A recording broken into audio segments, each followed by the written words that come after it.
ಬರುವಂತ ನಿನ್ನೆಯವರೆಗೆ ನಮ್ಮ ಶಾಸಕರ ಮೇಲೆ ಹಲ್ಲೆ ಆಗಿದೆ. ಅದಕ್ಕೆ ಜಿಲ್ಲಾಡಳಿತ ಮತ್ತು ಜಿಲ್ಲಾ ಉಸ್ತುವಾರಿ ಸಚಿವರು ಸ್ವಯಂ ಪ್ರೇರಿತವಾಗಿ ದೂರನ್ನು ದಾಖಲಿಸಬೇಕು, ಸುಮೋಟೋ ಕೇಸನ್ನು ಮಾಡಬೇಕು ಅಂತ ಹೇಳಿ ನಾವು ಹೇಳಿದ್ವಿ.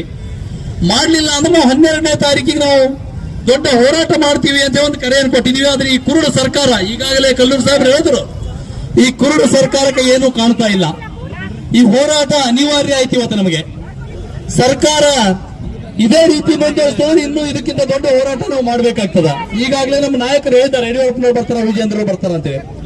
ಸಿದ್ದು ಪಾಟೀಲ್ ಮೇಲೆ ಹಲ್ಲೆ ಮಾಡ್ಲಿಕ್ಕೆ ಕಾರಣ ಏನು ಅನ್ನೋದನ್ನು ಒಂದು ಸ್ವಲ್ಪ ಪ್ರಾಸ್ತಾವಿಕವಾಗಿ ನಾನು ಹೇಳ್ತೀನಿ. ಬೀದರ್ ಜಿಲ್ಲೆಯ ಬೀದರ್ ನಗರದ ಪ್ರಮುಖ ಸ್ಥಳ ಚಿಕ್ಕಪೇಟ್ ಮತ್ತು Guru Nanak colony, Guru Nanak convention hall ಅಂತ ಹೇಳಿದ್ರೆ ಅದ್ರ ಹಿಂದ್ಗಡೆ ಇರುವಂತಹ ಒಂದು ಜಮೀನು 48 ಎಕರೆ 48.5 ಎಕರೆ ಜಮೀನನ್ನು ಹಿಂದೆ ಗುರುನಾನಕ ದೇವ ಟ್ರಸ್ಟ್ ಅನ್ನುವ ಹೆಸರಿನಲ್ಲಿ ಸುಮಾರು 30 ವರ್ಷಗಳ ಹಿಂದೆ ಅದನ್ನು ಒಂದು ಮೆಡಿಕಲ್ ಕಾಲೇಜು ಪ್ರಾರಂಭಿಸಬೇಕಾಗಿ ದಿವಂಗತ ಸರ್ದಾರ್ ಜೋಗ ಸಿಂಗ್ ಅವರು ಖರೀದಿ ಮಾಡಿದ್ರು. ಬೀದರ್ ಜಿಲ್ಲೆಯ ಜನತೆ ಒಳ್ಳೇದಾಗ್ಲಿ, ಇಲ್ಲಿನ ವಿದ್ಯಾರ್ಥಿಗಳಿಗಾಗ್ಲಿ ಅಂತ ಟ್ರಸ್ಟ್ ಹೆಸರ ಮೇಲೆ ಖರೀದಿ ಮಾಡಿದ್ರು. ಇವತ್ತು ಆ ಟ್ರಸ್ಟ್ ನ ಅಧ್ಯಕ್ಷರು ಮರುದಿವಸ ಒಂದು ಸ್ಟೇಟ್ಮೆಂಟ್ ಕೊಟ್ರು, ನಾನು ಹೋರಾಟ ಮಾಡ್ತೀವಿ ಅಂದ ನಂತರ. ಅವ್ರು ಏನ್ ಹೇಳಿದ್ರು ಅಂದ್ರೆ, ಕುಂಬಳಕಾಯಿ ಕಳ್ಳ ಅಂದ್ರೆ ಬಂದು ಮುಟ್ಕೊಂಡು ನೋಡಿದಂಗ, ನಮ್ಮ ಜಮೀನಿಂದು ಯಾವುದೇ ತಪ್ಪು ಇಲ್ಲ, ನಮ್ದು ಯಾವುದೂ ಇದು ಇಲ್ಲ, ಅದಕ್ಕಾಗಿ ಆ ಜಮೀನಿನ ಬಗ್ಗೆ, ನಮ್ಮ ಪ್ಲಾಟ್ಗಳ ಬಗ್ಗೆ ಜನರಿಗೆ, ಜಿಲ್ಲೆಯ ಜನತೆಗೆ ತಪ್ಪು ಮಾಹಿತಿ ಕೊಡಬೇಡ್ರಿ ಅಂತ ಹೇಳಿ. ಯಾಕಂದ್ರೆ ಇವತ್ತು 50 ಲಕ್ಷ ರೂಪಾಯಿ ಒಂದು ಪ್ಲಾಟ್ ಮಾಡ್ಲತ್ತಾರ. ಅವ್ರು ಎಲ್ಲರೂ ಸ್ವಲ್ಪ ಸರಿಯಾಗಿ ಗಮನಿಸಬೇಕು. 50 ಲಕ್ಷ ರೂಪಾಯಿ ಒಂದು ಪ್ಲಾಟ್ ಮಾಡ್ಲತ್ತಾರ. ಅಲ್ಲಿ 1,000 ಪ್ಲಾಟ್ ಆಗ್ಯಾವ, 500 ಕೋಟಿ ರೂಪಾಯಿ ಅದ. ಆ ವ್ಯಕ್ತಿ ನನ್ನ ಕೈಲಿ ಆಗಲ್ಲ ಅಂತೇಳಿ ಈ ಜಿಲ್ಲೆಯ ಒಂದ್ ಸ್ವಲ್ಪ ಬಲಿಷ್ಠ ರಾಜಕಾರಣಿಗಳು ಯಾರ ಅವ್ರಿಗೆ ಪಾರ್ಟ್ನರ್ಶಿಪ್ ತಗೋಬೇಕಂತ ತಗೊಂಡ. ಆ ಪಾರ್ಟ್ನರ್ಶಿಪ್ ತಗೊಂಡು ಅವ್ರು ಇಲ್ಲಿಗಲ್ ಕೆಲಸ ಮಾಡ್ಲತ್ತಾರ. ಲೇಔಟ್ ಆಗಲ್ಲ ಅದು, ಆದ್ರೆ ಆ ಜಾಗಕ್ಕೆ ಲೇಔಟ್ ಮಾಡ್ಲಿಕ್ಕೆ ಹೊಂಟಾರ.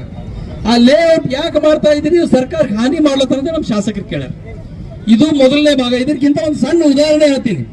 ನಮ್ಮೂರಲ್ಲಿ ಹುಡುಗಿಯಲ್ಲಿ, ಹುಮ್ನಾಬಾದ್ ತಾಲೂಕಿನ ಹುಡುಗಿಯಲ್ಲಿ ಒಂದು ಕರಿಬಸವೇಶ್ವರ ಹಾಲು ಉತ್ಪಾದಕರ ಸಹಕಾರ ಸಂಘ ಅಂತ ಹೇಳಿದ್ರು.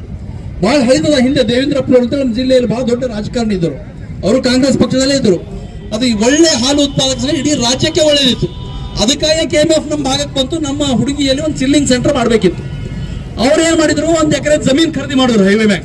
ಆ ಸೊಸೈಟಿ ಫಾಯ್ದಾ ಬಂದಿ ರೊಕ್ಕದಾಗ ಆ 1 ಎಕರೆ ಜಮೀನ್ ಖರೀದಿ ಮಾಡಿ ಒಂದು ಚಿಲ್ಲಿಂಗ್ ಸೆಂಟರ್ ಕಟ್ಕೊಟ್ರು. ಅದಕ್ಕೆ ಆ ಚಿಲ್ಲಿಂಗ್ ಸೆಂಟರ್ ಕಟ್ಟಿದ ಮ್ಯಾಗ ಅವ್ರು KMF ಹೋದ್ರೆ ಎಣ್ಣೆ ಇದ್ರೆ ನಮ್ಗೆ ಕಿರೆ ತಗೊಳ್ಳೋ ಬರ್ತಿಲ್ಲ, ಬರಲ್ಲ ಅಂತ ಹೇಳಿ ಅವ್ರು 4-5 ವರ್ಷ बाद ಅದಕ್ಕೆ ಎಣ್ಣೆಗೆ ಅಪ್ಲೈ ಮಾಡಿದ್ರು. ಜಿಲ್ಲಾಧಿಕಾರಿ ಏನ್ ಹೇಳಿದ್ರು ಅಂದ್ರ, ಯಾರು ಈ ಭೂ ಸುಧಾರಣೆ, ಕರ್ನಾಟಕ ಭೂ ಸುಧಾರಣೆ ಕಾಯ್ದೆ 1960 ಪ್ರಕಾರ ಯಾರು ಒಕ್ಕಲಿಗರು ಇರಲ್ಲ, ಯಾರು ರೈತ ಇರಲ್ಲ, ಅವರಿಗೆ ರೈತರ ಕೃಷಿ ಜಮೀನ್ ಖರೀದಿ ಮಾಡ್ಲಿಕ್ಕೆ ಪರ್ಮಿಷನ್ ಇಲ್ಲ ಕರ್ನಾಟಕದಾಗ. ಅದಕ್ಕಾಗಿ ಇದು ನಿಮ್ಮ ಜಮೀನಲ್ಲ, ಸರ್ಕಾರಿ ಜಮೀನ್ ಅಂತ ಮಾಡಕ್ದಿರ. ಮೊನ್ನೆ ನಮ್ಮ ಊರಲ್ಲಿ ಹೈವೇ ದೊಡ್ಡದಾಗ್ತಾ ಇದ್ದಾಗ ಆ ಜಮೀನ್ ಕೂಡ ಹೋಯ್ತು.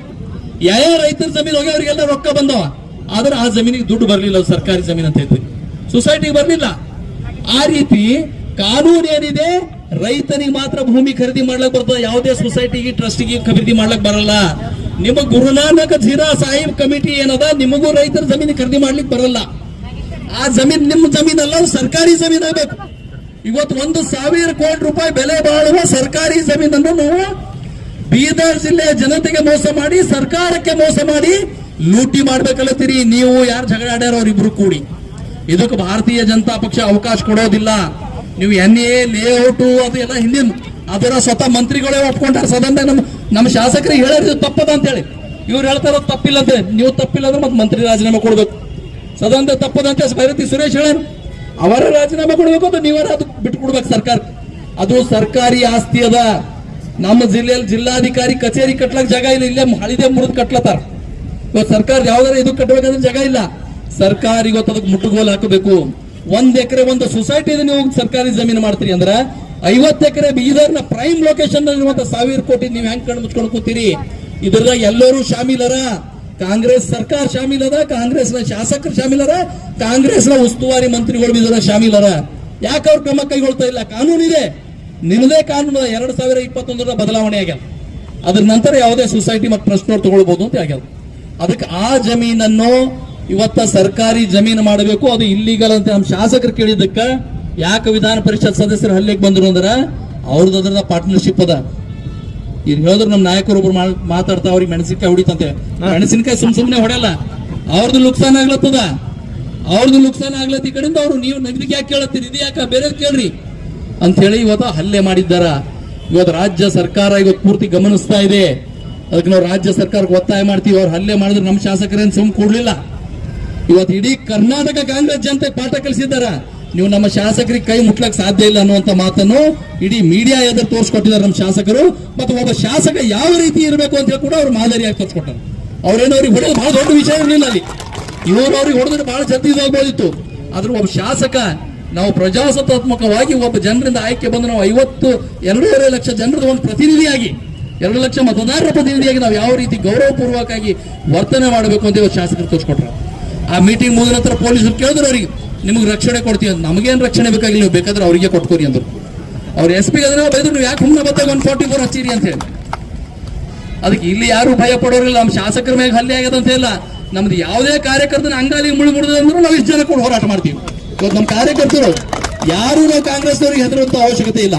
ಇವರು ಇವತ್ತು ಹುಮನಾಬಾದ್ನಲ್ಲಿ ಅಂತ ಜಿಲ್ಲೆಯಲ್ಲಿ ಬೇರೆ ಬೇರೆ ಕಡೆ ಭಾಲ್ಕಿಯಲ್ಲಿಯೂ ಕೂಡ ಅನೇಕ ಕಡೆ ಇವತ್ತು ನಮ್ಮ ಒಬ್ಬ ಕಾರ್ಯಕರ್ತನ ಮೇಲೆ, ಒಬ್ಬ ದಲಿತ ಕಾರ್ಯಕರ್ತನ ಮೇಲೆ ಅವನಿಗೆ 34 ನೋಟಿಸ್ ಕೊಡ್ಲಾಕ ಇದೆ ಪೊಲೀಸ್ ಆಡಳಿತವನ್ನು ಉಪಯೋಗ ಮಾಡಿಕೊಂಡು. ಇವತ್ತು ಪೊಲೀಸರೇ ಅಂತ ತಿಳ್ಕೊಂಡ್ರಂದ್ರೆ ಇದು ಕಾಂಗ್ರೆಸ್ ಸರ್ಕಾರ ಪರ್ಮನೆಂಟ್ ಇರೋತ್ತ ಅಂತ ಹೇಳಿ ತಿಳ್ಕೊಂಡ್ರ. ಮುಂದೆ ನಮ್ಮ ಸರ್ಕಾರ ಬರೋತ್ತ ನೀವು ಬೀಜರ ಲೆಕ್ಕ ಹಾಕಿ ಕೆಲಸ ಮಾಡ್ರಿ. ನಾ ಎಲ್ಲಾ ಪೊಲೀಸರ ಬಗ್ಗೆ ಹೇಳ್ತಾ ಇಲ್ಲ, ಅನೇಕ ಜನ ಪೊಲೀಸರು ಅದೇ ರೀತಿ ಕೆಲಸ ಮಾಡ್ತಾ ಇದ್ದೀರಿ. ಇವತ್ತು ಬಳ್ಳಾರಿಯಲ್ಲಿ ನಮ್ಮ ಶಾಸಕರ ಮೇಲೆ ಹಲ್ಲೆ ಆಗಿದೆ. ಗುಂಡು ಹೊಡೆದಿದ್ದು ಓಪನ್ ಆಗಿ ತೋರಿಸ್ತಾ ಇದ್ದಾರ. ಪೆಟ್ರೋಲ್ ತುಂಬಿದ ಬಾಟಲಿಗಳು ಆಟೋದಲ್ಲಿ ತುಂಬಿದ ನಿಮ್ದೇ ಪೊಲೀಸರಲ್ಲಿ ನಾಶ ಪಡಿಸ್ಯಾರ. ಆದ್ರೂ ಕೂಡ ನಮ್ಮ ಶಾಸಕರು ಕಂಪ್ಲೇಂಟ್ ಕೊಟ್ಟರು ತಗೊಂಬಲ್ರಿ, ನಮ್ಮ ಶಾಸಕರ ಮೇಲೆ ಕಂಪ್ಲೇಂಟ್ ಮಾಡ್ತೀವಿ. ನಾವು ಇಲ್ಲಿ ನಮ್ಮ ಶಾಸಕರ ಮೇಲೆ ಕಂಪ್ಲೇಂಟ್ ಕೊಡಿಸಬಹುದಿತ್ತು, ನೀವು ಹೆಂಗಿದ್ರಿ ಅಂತ ಖುನದ ನಮಗೆ. ಅದಕ್ಕೆ ನೀವು ಸೋಮೋಟೋ ಕೇಸ್ ಮಾಡ್ರಿ ಅಂತ ನಾವು ಒತ್ತಾಯ ಮಾಡ್ತಾ ಇದ್ದೀವಿ. ನೀವು ನಾವು ಶಾಸಕರು ನಮ್ಮ ಶಾಸಕರ ಕೇಸ್ ಕೊಡ್ತಿರೋದ್ರ, ನೀವು ಮೂಗರಷ್ಟು ಕೇಸ್ ಕೊಟ್ಟು 3 ಒಂದೊಂದು ಮಾಡ್ತಿದ್ದೀರಿ, ಆದ್ರೆ ನಮ್ಮ ಕೇಸ್ ನೀವು ತಗೋತಿದ್ದಿಲ್ಲ. ಅದಕ್ಕೆ ನಾವು ಇವತ್ತು ಒತ್ತಾಯ ಮಾಡ್ತಾ ಇದ್ದೀವಿ.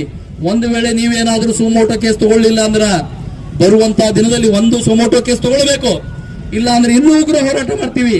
ಎರಡನೇದು ನಾವು ಜಿಲ್ಲಾಧಿಕಾರಿಗಳಿಗೆ ಒತ್ತಾಯ ಮಾಡ್ತೀವಿ, ಆ ಜಮೀನ್ ಏನಿದೆ ಅದು ಕೂಡಲೇ ಸರ್ಕಾರಿ ಜಮೀನಂತೆ ಪರಿವರ್ತನೆ ಆಗಬೇಕು, ಇಲ್ಲದ್ರೆ ಆ ಜಮೀನ್ ವಿರುದ್ಧ ಕೂಡ ನಾವು ಹೋರಾಟ ಮಾಡ್ತೀವಿ.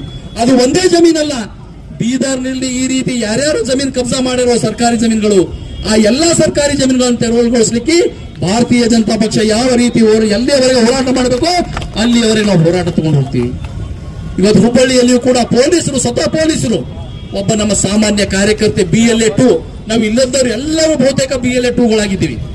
ಇವತ್ತು ಚುನಾವಣಾ ಆಯೋಗ ಎಲ್ಲಾ ಕಡೆ SIR ಮಾಡ್ತಾ ಇದೆ, ವೋಟರ್ ಲಿಸ್ಟ್ ಅನ್ನು ರಿವ್ಯೂ ಮಾಡ್ತಾ ಇದೆ. ಆ ವೋಟರ್ ಲಿಸ್ಟ್ ರಿವ್ಯೂ ಮಾಡಕರಿಂದ BLA 2ಗಳು ನೇಮಕಾತಿ ಆಗಿದೆ. ಅಲ್ಲಿ BLA 2 ಕೆಲಸ ಮಾಡ್ತಾ ಇದ್ದಾರೆ ಅಲ್ಲಿರುವಂತ ಮಾಜಿ ಕಾರ್ಪೊರೇಟರ್ ಕಾಂಗ್ರೆಸ್ನ ಒಬ್ಬ ಹೆಣ್ಮಗಳು, ನಮ್ಮ ಹೆಣ್ಮಗಳ ಕಂಪ್ಲೇಂಟ್